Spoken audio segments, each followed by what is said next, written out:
Hallo und sowas Ähnliches wie guten Abend. Guten fällt mir heute schwer zu sagen, muss ich sagen. Und wenn ich das sage, dann steckt es mir wirklich im Hals. Aber wir haben uns entschlossen, sowas wie ein Stand-up-Talk zu machen, um einen kleinen Einblick darin zu erhaschen, wie es eigentlich gerade in der Ukraine aussieht.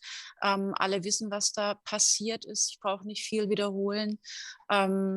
Was heute Nacht geschehen ist, übersteigt das, was viele von uns sich hätten vorstellen können oder vielleicht auch nur vorstellen mögen. Wladimir Putin verschiebt das Vorstellbare einfach Zug um Zug. Die letzten Meldungen klingen so wie Kämpfe rund um Tschernobyl, Militärflughafen in Kiew eingenommen, Menschen fliehen. Wir wissen noch gar nicht, was an Flüchtlingen aufgenommen werden muss hier aus der Ukraine. Wir haben Gäste hier. Wir haben unseren Kiew-Korrespondenten Bernhard Larsen. Wir haben zwei Vertreter der Zivilgesellschaft, die uns unser Redakteur und Leiter von Reportage Recherche Daniel Schulz nachher gleich noch vorstellen wird. Normalerweise macht man in der Stelle immer noch mal einen Werbeblock, das spare ich mir heute. Ich kann nur sagen, das hier ist ohne Bezahlschranke, aber die meisten von euch und Ihnen kennen ja das Zahle-ich-Modell, also wer uns unterstützen will, sehr gerne. Und wenn ich mal in die Regie reinfragen darf, gibt es die Möglichkeit, uns Fragen reinzugeben?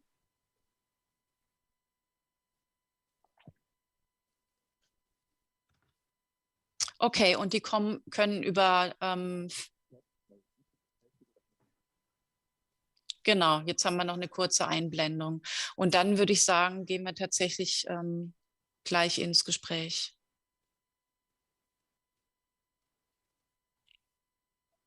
Okay. Bernhard, wir haben heute Morgen hin und her geemailt. Wir haben uns auch gesehen in verschiedenen Konferenzen. So, ich habe so ein bisschen Eindruck davon, wie du dich fühlst und was du erlebt hast. Ich würde dich bitten, kurz zu schildern, wie der Tag für dich heute angefangen hat. Kannst du das auf Englisch auch machen? Dann könnten wir jetzt auf Englisch weitermachen, sonst machen wir es auf Deutsch. Ja, Lieber auf Deutsch. Wird ein bisschen kurz, weil ich kann auf Englisch gut über Atomkraftwerke reden, aber über so emotionale Dinge, da geht etwas verloren, finde ich. Okay, völlig verständlich. For our guests, we stay with German for the moment and then we'll switch to English a little bit later. Bernhard. Ja, das geht eben los. Also ich bin ja gerne in der Früh im Joggen, 6 Uhr. Und ich wache meistens auch schon auf, so um 3, 4 Uhr, kurz auf und dann schlafe wieder weiter, weil ein Güterbahnhof in der Nähe ist, der hat immer so gewisse Geräusche.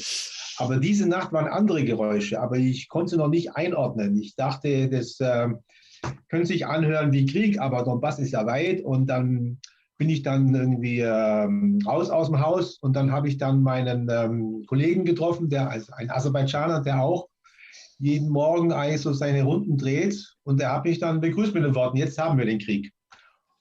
Und der hat mir dann auch erzählt, ja, diese Geräusche, die du da gehört hast eben gerade, das kam von Borispol. Also Borispol ist der Teil von Kiew, in dem sich der Flughafen befindet. Und er hat mir erzählt, in Borispol, da wohnen meine Verwandten. Und die Verwandten haben mir gesagt, dass es direkt in Borispol, also in der Flughafennähe, dass es da heute Kämpfe gegeben hatte. Und danach war es so, das war noch dunkel, also hier wird es so um 7 Uhr ungefähr hell. Danach war dann so auf einmal, ist da was über mich drüber geflogen, so 20, 30 Meter über mir. Und das war schneller als ein Flugzeug. Also ich kenne mich nicht so aus mit militärischen Details, aber es war klar, das war irgend so eine Art Rakete. Ich habe auch keinen Aufprall gehört, aber das ist wie zu Silvester praktisch so über einen rübergesaust. Und mein Kollege hat es dann auch nicht mehr lange ausgehalten, der ist dann auch wieder nach Hause, und das war auch, an dem Tag waren auch kaum Leute auf dem Sportplatz. Oft sind dann gerade die Jogger und die Hundehalter sind da, und heute war eigentlich kaum jemand schon da gewesen. Und naja, danach hatten wir erstmal das Gespräch, wie jetzt meine weitere nahe Zukunft aussehen soll. Kurzum, ich habe mich also dann auch darum bemüht, auszureisen. Was sich aber als sehr schwierig herausgestellt hat, weil Flugzeug geht nicht mehr, weil da wird da gekämpft. Aber auch am Bahnhof, also der Bahnhof war so voll, ich bin ja oft am Bahnhof, aber ich habe noch nie den Bahnhof so voll gesehen wie heute. Da waren riesige Schlangen. Du hast dich immer wieder also lange anstellen müssen. Und dann hast dich angestellt eigentlich für die Katz, weil ich wollte eben ein Ticket haben nach Polen oder nach Deutschland. Und weder noch war da. Und neben mir, also auch das habe ich noch nie erlebt, dass Leute, dass die Fahrkartenverkäuferin fragt, wohin wollen Sie reisen? Und der Kunde sagt, was meinen Sie, wohin soll ich reisen? Also so, und dann sagt er noch, schiebt er nach, der Kunde, am besten irgendwas Westliches. Haben Sie noch irgendwas Westliches da? Irgendwie wie Lemberg gibt es schon nicht mehr, vielleicht Ivano-Frankivsk und so. Und dann kann ich mich noch an eine Frau erinnern, die stand also ein bisschen hinter mir. Und die hat eben dann beobachtet, dass ich keine Fahrkarte bekomme. Und da hat sie mich auf Deutsch angesprochen, wie hat sie gesagt, keine Fahrkarte. Und dann ist sie auch ganz traurig eigentlich so gegangen. Und danach war ich am Busbahnhof. Habe ich mir eben gedacht, ja, am Busbahnhof, da gibt es ja immer auch Fahrkartenschalter. Und es gibt auch Fahrkartenschalter, die groß damit werben, internationale Reiseziele. Und genau die waren heute zugewiesen. Und vor den Bussen ist es ja normalerweise immer sehr, also die Busse, ich fahre ja immer mit dem Bus, die Busse sind eigentlich immer sehr, sehr leer. Also sagen wir mal halb voll, da hast du immer 2 Plätze. Aber heute war ein großes Gedränge vor den Bussen und da haben sich dann so, also bei viele, vor allem Frauen, auf den Busfahrer gestürzt und der hat gesagt, ich muss erstmal die reinlassen, die ein Ticket haben. Das heißt, da waren also Leute, die auch gar keine Fahrkarte hatten, die aber unbedingt nach Polen wollten. Das war eine riesige Menge, war das gewesen. Und auch Autofahren ist eigentlich keine Alternative, weil es war eigentlich sehr, sehr, da war richtige Staus, waren jetzt raus aus der Stadt gewesen. Inzwischen hat sich es aufgelöst, inzwischen ist es nicht mehr so mit den Staus. Und ich weiß auch, in dem Ort vor Kiew, in Gostomel, da wurde richtig gekämpft. Da wurden also auch mit Hubschraubern geschossen und so. Und in Kiew selbst, weißt du, wie es da jetzt, also ich meine, du bist in deiner Wohnung, aber bist du nochmal rausgegangen? Kriegst du was mit? Ja, also heute stand eine Frau vor mir in der Wohnung, also vor der Wohnung, mit einem Koffer in der Hand und in der linken Hand ein Kätzchen in so einem Kasten drin eben. Und hat sie geläutet, habe ich gesagt, ja, ach so, hat sie gesagt, ich wollte eigentlich zum Bunker und das ist eben die Tür neben mir. Also ich wohne direkt am Bunker sozusagen. Aber und deswegen sind jetzt in den letzten Stunden immer wieder mal Leute, die sehen aus, als würden sie verreisen, die stehen vor meiner Wohnung rum und überlegen sich, ob sie da jetzt schon mal reingehen sollen oder nicht reingehen sollen. Also es ist dann schon die Stimmung, die vor ein paar Tagen war, wir haben keine Panik und so weiter. Das ist vorbei. Die ganzen Schlangen vor den also Geldautomaten, die Schlangen vor den Bäckereien und vor den Apotheken und die Tendenz auszureisen, das zeigt, die Leute haben schon Angst. Aber es ist noch nicht so, dass die Bunker, dass da Schlangen wären, sondern es ist im Moment noch so ein vereinzeltes. Nee, ich glaube, die sind sogar nicht mal rein. Aber zumindest haben die sich das alles schon mal angeguckt. Und dann, das ist es halt, weißt, wenn du nicht richtig Angst hast, das macht ja nicht Spaß, da in so einen Keller runterzugehen über Nacht. Dann tust du es eben doch nicht machen. Also so, dass jetzt irgendwie das Gefühl so ist, von keiner Panik zu reden, ist nicht mehr der Fall. Aber von Panik zu reden, ist auch noch zu früh. Irgendwie so ein Zwischending. Okay, gut. Vielen Dank erstmal. Wir reden gleich sicher nochmal weiter. Ich würde jetzt gerne zu Daniel geben, der unsere anderen beiden Gäste nochmal vorstellt und auch gerne direkt erstmal ins Gespräch geht und dann gucken wir einfach, wie wir miteinander reden. Und jetzt wechseln wir aber ins Englische. Yeah, hello and good evening. Yeah, I'm honored No, I'm flattered that we have like two guests. First is Tobias Weimann. He's a German IT specialist who lives in Ukraine since the Maidan, like 2014, I guess, right, Tobias? Yeah, it's important. And you have done like support work for several activities of the civil society, and you have family in Kiev, and you live there with your wife.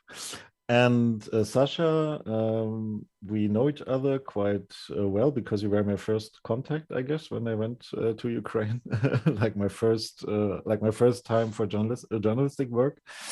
You have been an actor and a director and an initiator of several art projects. One of them is the Bratislava, like an art center in Kiev, and now you are like a director of an art center in Charkiw, one of the cities that was attacked today. Yeah. But you are not in Charkiw because you are where? In Lviv. Yeah, I'm near the Lviv in a hotel, and I go to vacation. Yesterday evening, we, with my wife and kids, came to a hotel, and this morning we heard that Kharkiv and several cities in Ukraine was attacked by rockets and then by tanks and soldiers. Mm-hmm. So did you like when you live near Lviv now, did you even see or hear anything of the attacks? Yeah, like at 6 in the morning, we heard some explosions and it was a little bit quiet, not really big. And then we heard that in 15 kilometers from here, there are military base of Ukrainian forces, and it was attacked by rockets. Mm-hmm. Can I ask a question? So you do have family in Kharkiv. Did you hear anything from there? Yeah, in Kharkiv today there was a lot of air attack, and then tanks tried to get to the city, and Ukrainian forces stopped them on a circle road around Kharkiv, just in the city already. And the Ukrainian forces shut down 4 tanks, and a lot of soldiers was killed from Russian army. And Kharkiv is still Ukrainian, but Sumy and Akhtirka, it's cities around near the Kharkiv, still under attack, and I don't know really does they still Ukraine. Mm. I think Sumy is taken now. I'm not sure, but I think Sumy was the first like big city that was taken by Russian forces. But there are like contradicting sources still. So maybe the Russians have only entered like part of Sumy. That's as far as I know. Maybe. Yeah. Yeah. And about Kharkiv, the city metro opened all the time, and a lot of people was hiding in a station in a metro station. Everybody hear sounds of explosions, sounds of shooting. I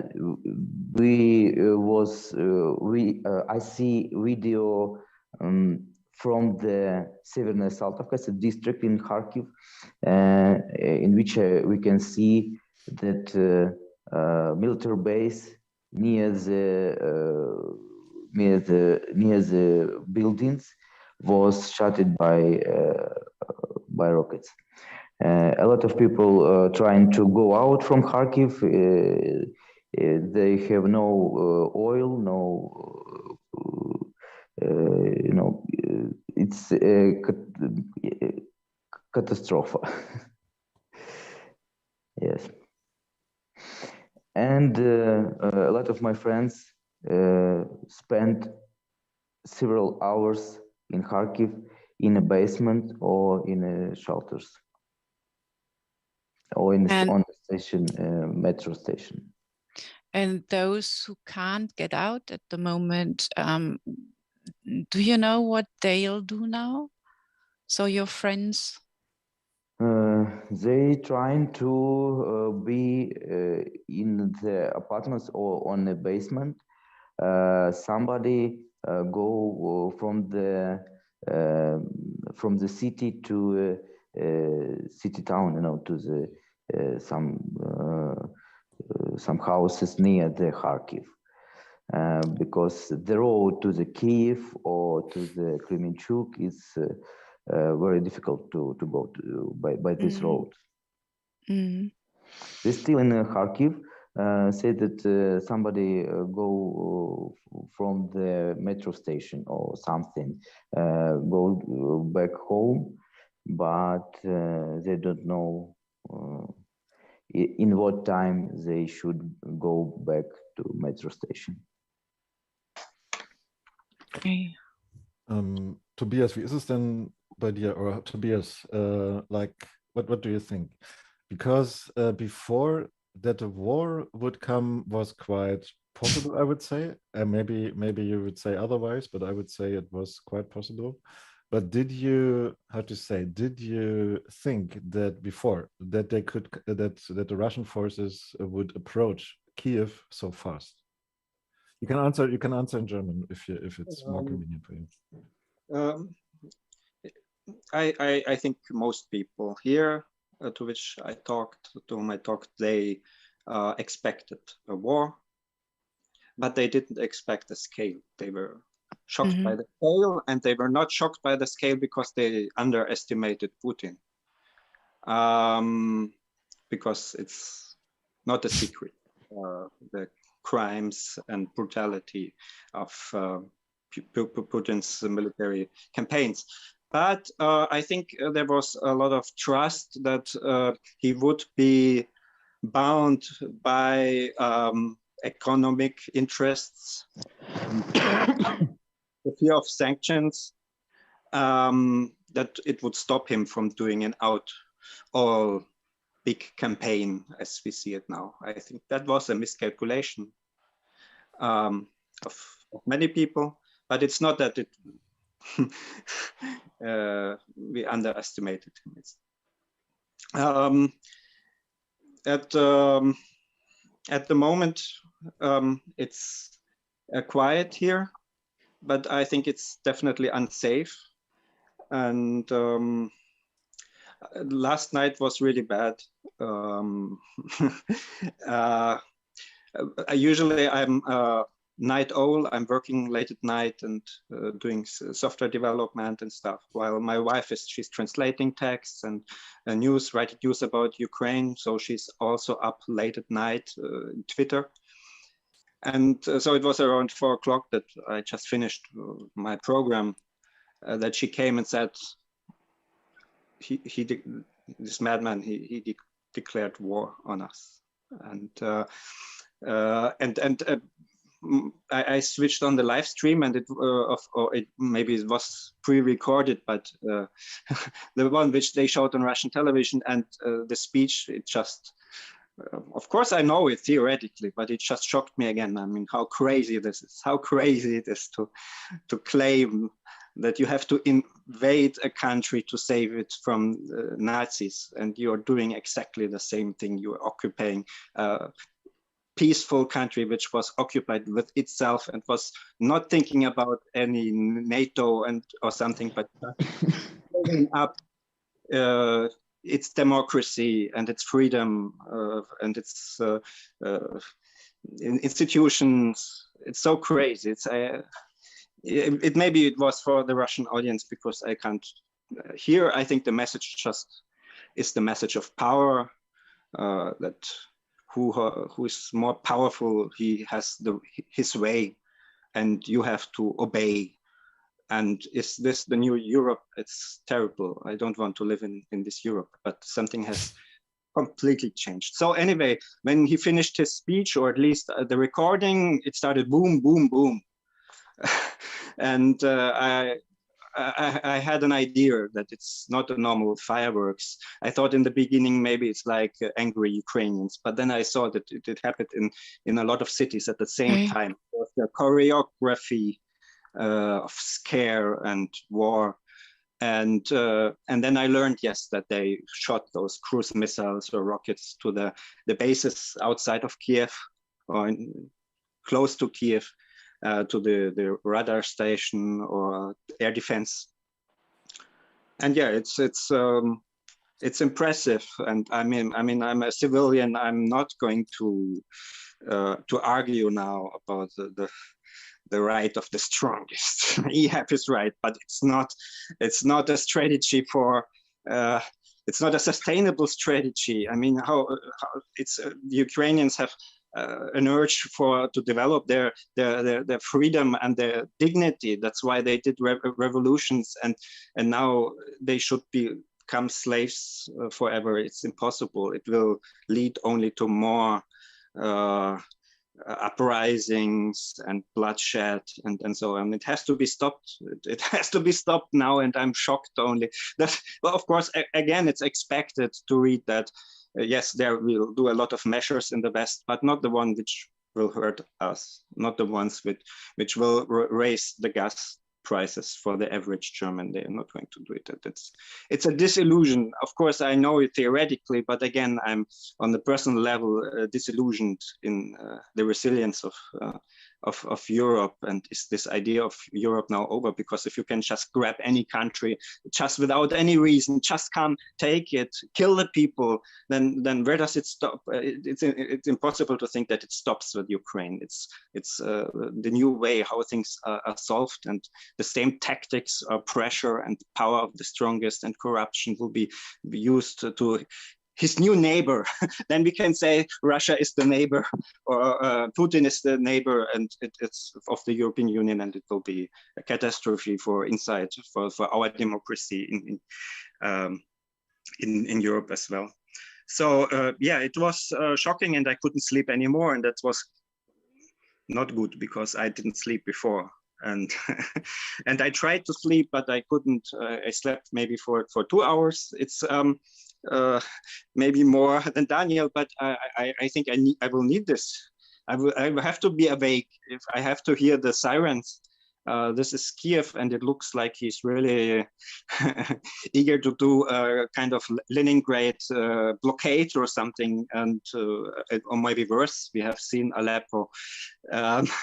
So I should be awake. I should not be sleeping. And then I went to a cafe around the corner, and the cafe was open. And the woman I know, who's like, it's a small cafe, and she was smiling. She was relaxed, and she showed this kind of calm or self-restraint, but I think you can feel the fear. Of course, it's natural. Everybody has to be afraid in this situation. It would be stupid when they send cruise missiles which just explode at any coordinates, and you know that they don't really so much care about civilian lives. We have seen it before. They do mistakes, and also they don't care, and also they want to scare. So yeah, I saw it, but she was calm, and so several other of my friends here. We have a lot of friends here. We have no, I've been living here for a couple of years, but my wife and her family has been living here for hundreds of years. They are all Kievan family at the same place for 100 years. And it's not easy just to pull out the roots, and then you don't know if you can ever return. Mm-hmm.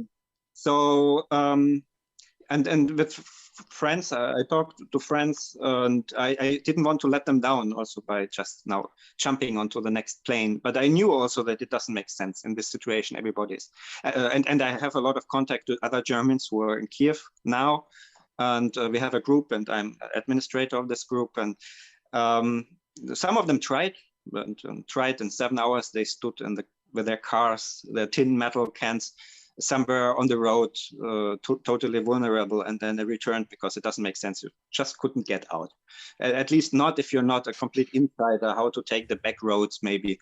And now it's getting worse and worse, I guess. They're digging trenches, I heard. I don't know, there's a lot of in fakes, but I'm talking to neighbors, yes.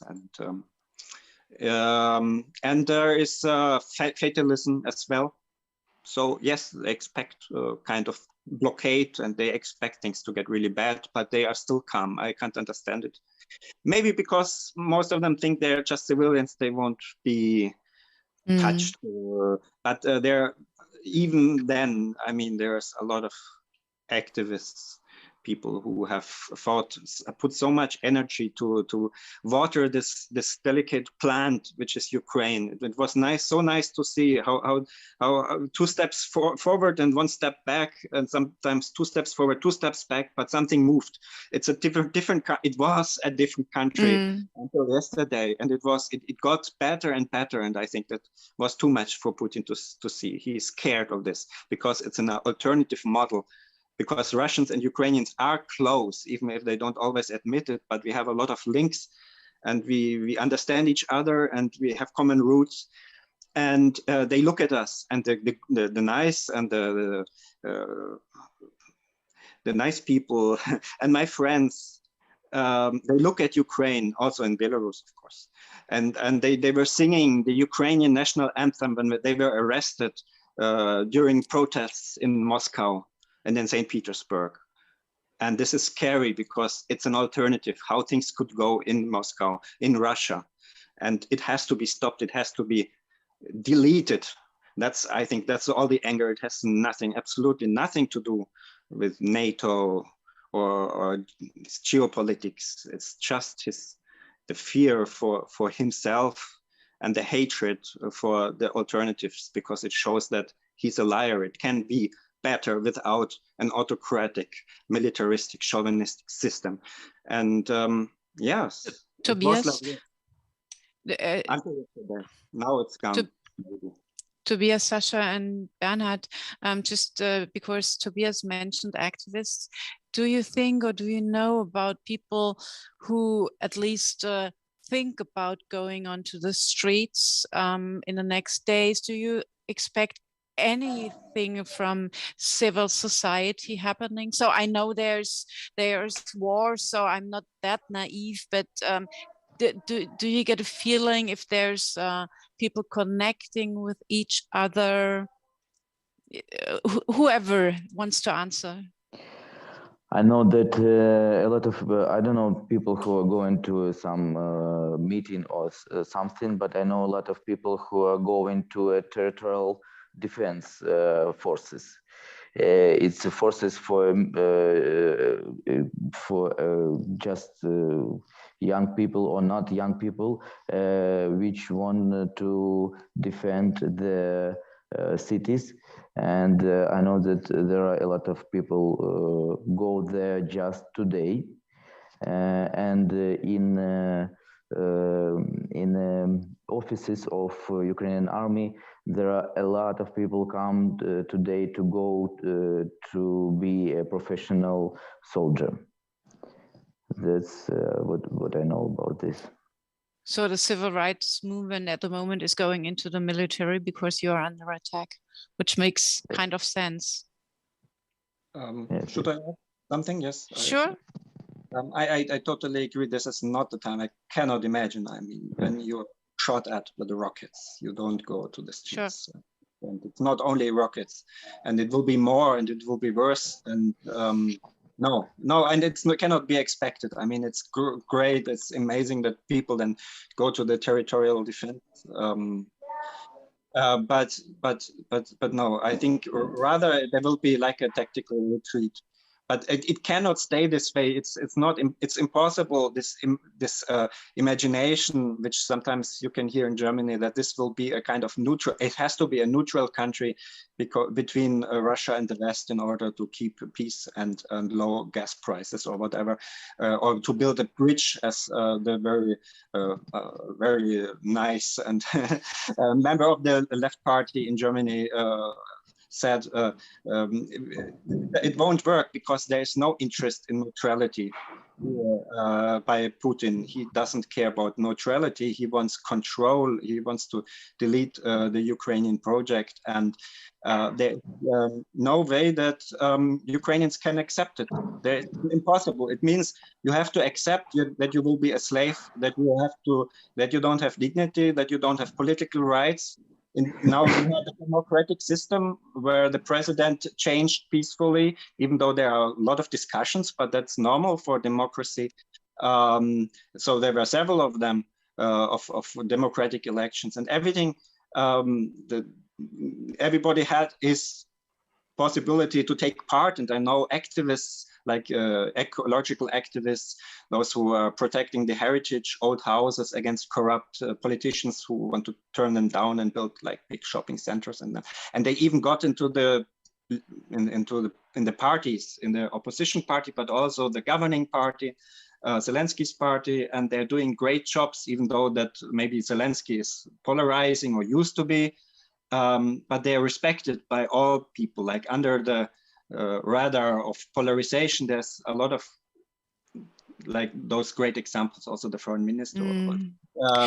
So this is it cannot be it cannot be asked by anyone that we should. Or I'm talking now for the Ukrainians, of course, but that they should live their lives without their own voice just because it's cheaper for rich nations like Germany. It's impossible.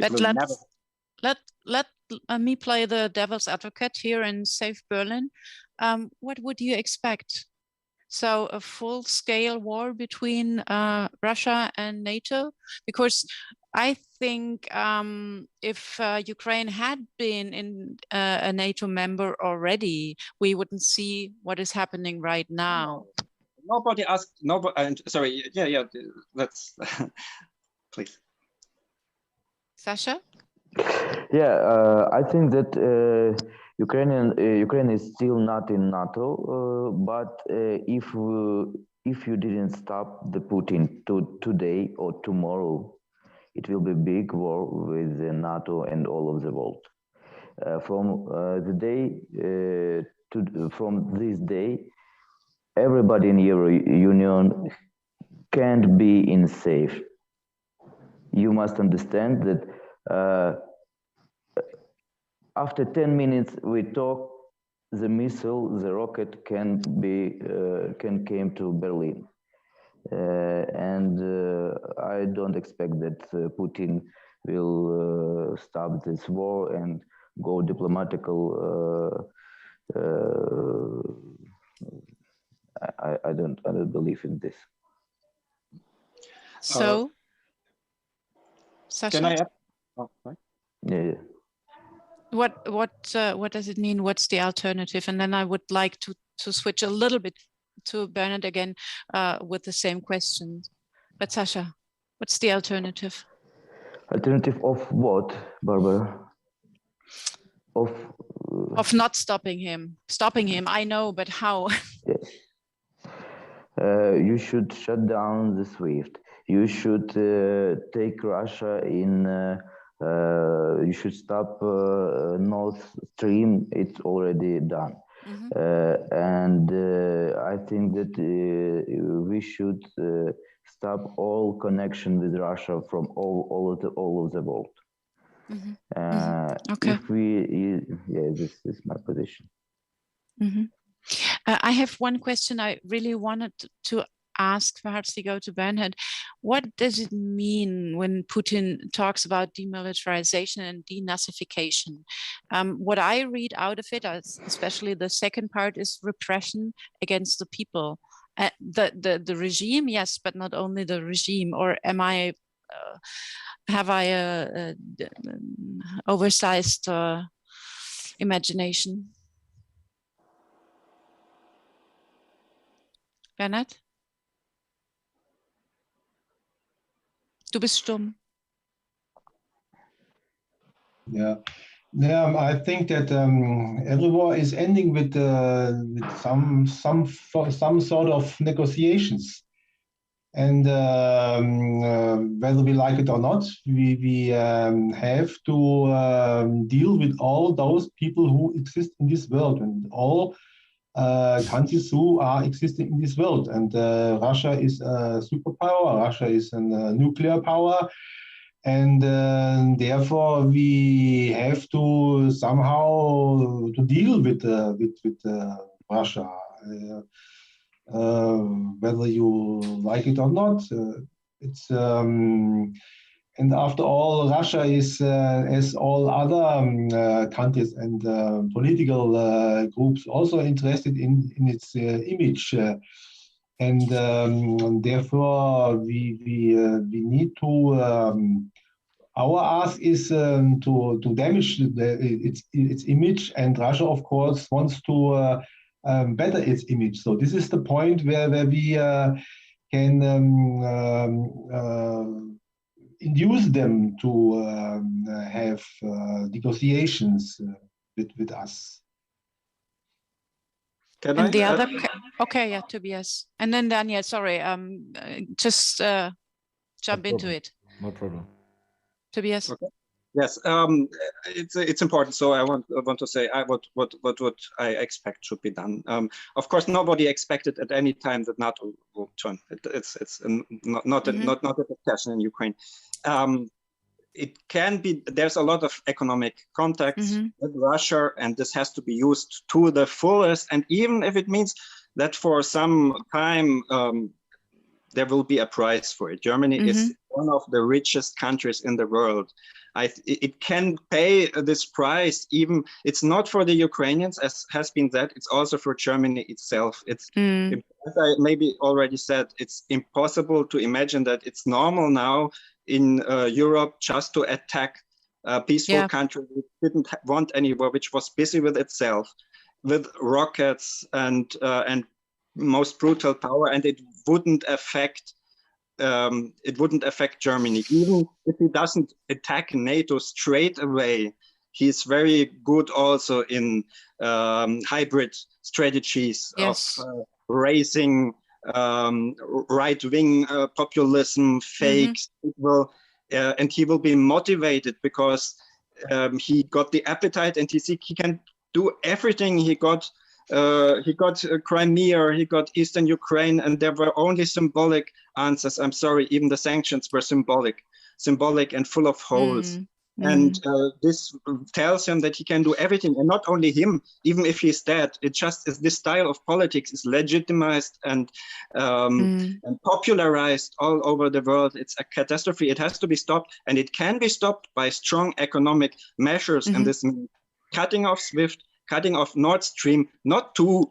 That's it should be normal. It's not even started yet.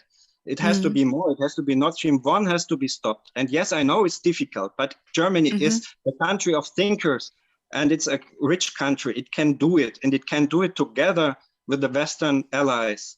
It can survive it, and yes, it might be a bit more expensive, or there needs to be some kind of special program, but it will be worth it 1,000 times, because otherwise, we saw this escalation. We had the wars in Ukraine before, and it got worse and worse, and it will get only worse. It's if there's nothing or not enough which is done. And I saw that we were told that there will be measures, but not the measures which will hurt Europe and will cost something. And that's a big mistake. This has to be changed, and this will have an effect. Of course, Russia is not such a strong economy. It's a petrol and gas dictatorship, and the economic is maybe a bit bigger than Italy or something. It's at least in comparison to the Western countries, such as Germany, such as the US.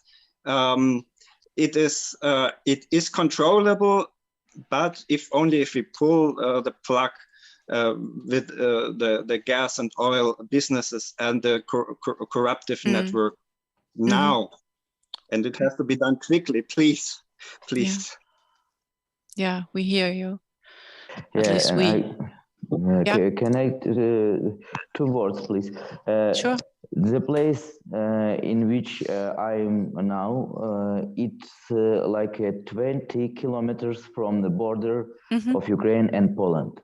And 15 kilometers, it was Ukrainian forces base. So Russian rockets shut down Ukrainian forces on 35 kilometers from border of NATO. Sure. Putin will not stop anything. Only economical pushing, and just I don't know already what to do. I have questions coming in here. I just want to throw it into the room.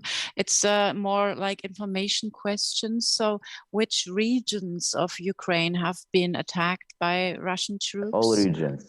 All regions. All regions.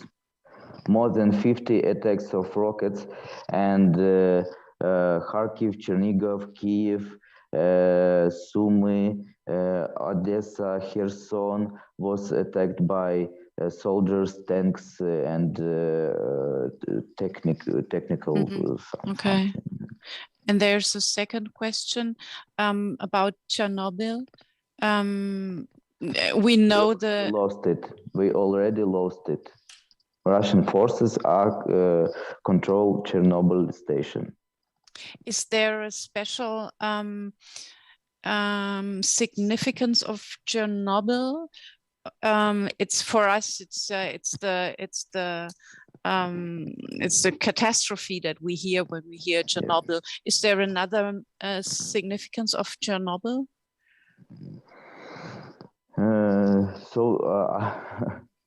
I believe that we will have some future, but it's a big risk for all over Europe. If something happened in Chernobyl, we hear about this catastrophe, which was 30 years ago, we will hear again. There's just a message coming in that the US President Biden will speak right now. So I think we'll hear about sanctions in a few minutes, I think at least. But still, I want to go to Daniel now because you didn't say anything. And as I get it right, you've been talking with friends and people you know in Ukraine, and you have been there. So I would really love to give you the opportunity to tell what you know or what you got related from other people. Yes, I have friends in Ukraine. Sasha is one of them, but yeah, also people mostly are mostly located in Kiev now, like in the capital. And I guess they were quite surprised, like of the speed of the innovation, because it was like this. I did not sleep for maybe, I don't know, 30-40 hours now. I'm not sure, because yesterday in the night somehow, I cannot even remember why, but somehow it felt like something would come. Yeah, so me and another friend, we watched like the internet, and then there were like some footage of a blog post, like Grenzposten, Grenzposten. Okay, like blog posts. Border guards. Border guards. Yeah. So, and then there was some kind of footage, and this footage said something like, okay, this border guard was attacked, and the Russian forces are attacking, or something like that. But then you could not see anything on this footage, like so. Or for example, somebody say there was some kind like one video in the internet on Twitter, I guess, that Mariupol was under attack. So, and then I watched this video, and it was like, how to say, when I was in Avdiivka, I was in Avdiivka some years ago, like in the foremost, like frontline post, like foremost outpost of the front line of the government Ukrainian forces. And there was like, it was normal day shelling in a way, you know, like when you hear like thunder, like every day, like in the so. And I said, yeah, okay, it can be an attack, but don't have to, something like that. And then in the morning, because all the time I thought this invasion will come, and in the morning I thought, okay, it's just over. It was just like in my head, and I wanted to calm down, and then Putin did his speech, and then everything started. And it was really like, and friends of mine, there are like, for example, people who have children, and people with children, for them, of course, they love their children, but some of them that I know who have children, they want to fight or at least do something. They want to do something, like maybe shoot what's happening with their cameras. So so to document what the invasion in some way. Or maybe some of them want to go to the territorial defense to do, or maybe to go into hospital and to help people who are wounded. And but they have to think about their children first to get them to get them into safety. So I know, for example, that a couple that I know quite well is going with their car into the west somewhere like. Vinica, Lviv, or maybe another city to bring their children to some relatives.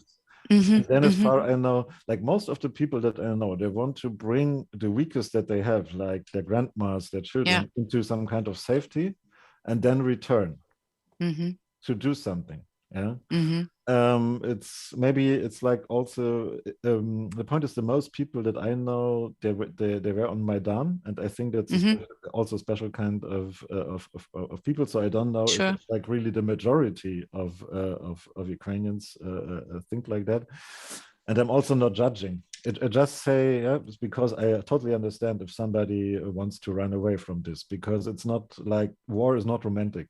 It's not romantic. It's not that you are like going somewhere with a sword and then you are fighting or something like this. Usually the enemy kills you before you even see him. And so that's not romantic. It has no romantic flavor. And I think I have also never met, maybe sometimes I have met an Ukrainian with some romantic thoughts about war. Usually the people are quite sincere about war. They know that you can die in very senseless ways, just being shot because you are like too tired to think about the head or something like that. So, and there is this like sincerity that I from the people that I know, that they are not like hungry for war. They're not like that they want to die. The people that I know, they are very like they're clinging to life. They want to live. That's why they're doing the stuff that they do. But it's also the thing that, okay, if I have to fight, then I will. There's some kind of strength in this position that I can respect. And the point is, maybe let me just refer to this was what Sasha and Tobias said. I don't think that we have to become, I don't know, a mirror of the Putin way of living power in a way, or executing power. We don't have to become like this. But one point is totally clear, and I don't know if Western leaders like really get this point. There are people in this world. You have like to have this kind of masculinity also in their politics, like this very masculine way of dealing with power. They don't respect you when you are going backwards, like all the time. And if we don't get this point, and I don't talk about also like Sasha and like Tobias, I don't talk about war. I talk about economic measures. I talk about the measures that we could have because we had a long time to think about it. 8 years, for example. So that's and in this 8 years, we had like corrupt German politicians who took the money and to build some shady foundations to finance Nord Stream so it could take part. And we have ex-politicians who are in very high paid positions. And we let all of this happen. That's the point. We let all of this happen. We thought, yeah, corruption is something in the East. And so we get quite soft on ourselves in a way, on our own values, if you want it like this. We let this happen, and we let also happen that people because the people around Putin, they have a lot of money and they can buy influence. And I don't know, I know that we is very, very general, but somehow many people in the West think that that money, for example, has no effect. But of course it has an effect. If you have so much money, like the people around Putin or he himself, it's like gravity of a planet, you know. You're like it's some kind of power. But even left-wing people who should know about structures and imperialism and how mechanisms work forget sometimes how powerful, like, for example, money can be, and that you can buy friends and influence in democratic societies and something like that. And in my opinion, yes, we had a lot of time to react on this, and it's a way like I'm not very keen on guilt, because guilt is a senseless feeling, you know. Guilt helps nobody. So I don't want to talk about guilt so much, but in my opinion, we had a responsibility for to somehow deal with this power, because it was emerging over years. Yeah. So, but first we were ignoring it, and then we were like dealing so half-heartedly a little bit. Some people were profiting by it. So, and now we are at a point. We are at a point where we are, how to say, maybe the price is even higher now. The price is even higher. So. I think the price is a key word in this, because I was just going to contradict you, because I know that here in Germany and in the US, politicians knew what would come. They knew what would happen. But I think the price was the question. If you go into stronger sanctions, even before they tried to defer what was going to happen with a softer sanctions. I'm not defending it. I'm totally agree that should be harder at the moment. Biden just said hard sanctions. I'm just waiting that there's something really to come, but we'll see if there's. But yeah, it is for much too late. I'm not willing to say too late, because that has a feeling of the end, but it's much too late. We're already closing into 8 o'clock, but just I would like to have all of you like a last sentence, and like my question would be, what do you think will happen next? Because we talked a lot about what's a lot. We started to talk about what is going on. We talked about what should happen. What do you think will the next 2 or 3 days will bring? And I would love to start with Bernhard. Yeah, but I will not answer this question. I will not answer this question because I made some Fehleinschätzungen. Sprich ruhig Deutsch, ist okay. Ich mache einfach, ich will nicht sagen, was in den nächsten 2 Tagen kommt, weil ich habe mich schon so oft getäuscht in meinen irgendwelchen Prognosen. Es kann einfach alles kommen. Ich kann einfach, ich habe einfach auch gar kein Gefühl mehr, was jetzt vielleicht kommen könnte. Also verstehe ich. Weiß ich einfach nicht. Kann ich nicht beantworten, die Frage. Verstehe ich sehr gut. Dann Tobias? Yeah. Well, I cannot predict the future, and I also did wrong predictions, of course, but I see a big danger. And a big danger for me is Putin again uses his knowledge, or his KGB people knowledge of Western psychology, which is to do something like Minsk agreements again, and that we fall into the same trap again, because I had read so much, and it was repeated as a mantra that the way to peace are the Minsk agreements. And it was called a peace agreement, which it was not, completely not. If you go to somebody, you take out a gun and you threaten to kill him, or he should sign a certain paper, then this kind of treaty is it's not even a treaty, it's not a contract, it's a Sittenvertrag in German. And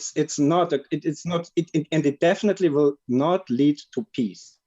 Okay. And now if he does the same thing again, because I don't think he will occupy Lviv for long. It doesn't make sense also again with the Russian narratives. They maybe half of Ukraine they will cut off, and then they will put an ultimatum and they force the rest of Ukraine, the smaller part, to sign to Minsk III and call it a peace agreement. If you want peace in Europe, then you have to fulfill these new and harsher criteria. If you don't fulfill them, you are against peace. And this is the biggest lie and perversion, which should not be supported, and we should not fall into the trap. Then to go to the Ukraine, fulfill the criteria, because they cannot, because they want their freedom and self-defense. Okay. This mistake should not be repeated. Daniel, sorry. It's 8 o'clock already, and I want the other to have their sentences as well. Daniel. Yeah, hard to say. I hope that the next, I don't know, maybe they don't have imposed SWIFT now, like the cutting of SWIFT, because they want to have another step, maybe. But they should, like, our leaders should not, like, our leaders, my God, like our politicians should not really, let's like, what's happening when you're dealing with this shit. Yeah. Our politicians, like, should not wait this long, because in my opinion, the cost will rise if you if you wait too long.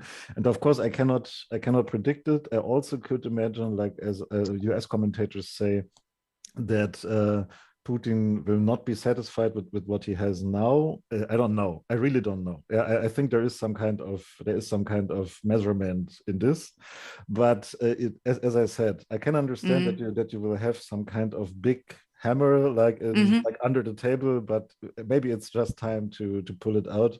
And if this does not work, okay, then we can talk about whatever we talk about. I don't want war, but the Ukrainians also don't want, for example, they don't want a world war. Yeah, they know that it is they know the danger, but I think they want, like, support to repel this totally what is the right, like, this attack. So yeah, point okay. Made. Yeah, I think so. Sasha? Our Ukrainian guest I don't here. believe in a diplomatical way of de-escalation, and I believe that Putin tomorrow will still killing people. I think that Odessa and Mariupol will be tomorrow on under attack because they have no results today. Then they will be tomorrow trying to take some airport, like they was trying today take Gostomel by 34 helicopters and soldiers, and 4 helicopters was shot down of our Ukrainian forces, and all soldiers was shot down by Ukrainian soldiers, and Hostomel is Ukrainian airport. I think that tomorrow they will try to take some airport to bring more and more tanks and soldiers, and I don't believe that tomorrow it will be stopped in even way, really. I would really like to have this conversation, or again in a few days, or in the time to come, to see if you all are safe, and what will happen, and to have an assessment of what is going on. For the moment, I just can hope you all stay safe, and I hope there will be a one way or the other to yeah, I know you said no diplomatic solution to stop the war. That's what I hope for at the moment, to be honest. Yeah, I also.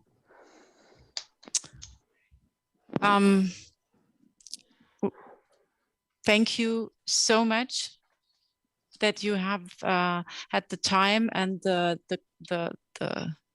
mind to talk with us this evening. Thank you, Daniel, that you brought us those guests, and thank you, Bernard. I know you had a long day, and you'll have a long day tomorrow. I hope you can, as you wish, leave or bring you safe in safety. We'll talk with each other, and thank you all for having this talk. Thank you very much. Pray for Ukraine, and we'll be glad to see you tomorrow or sometime. I'm sure Daniel will stay in contact with you, and he can relate every help that we at the TASS can give you, the kind of personally. Okay. Okay. Thank you. Und danke für alle draußen, die zugeguckt haben. Ich weiß, es war nicht der lustigste Abend, aber es ist nun mal auch ein Scheißabend, um es mal kurz zu sagen. Ja. So ist es wohl. Ja, vielen Dank fürs Zuhören.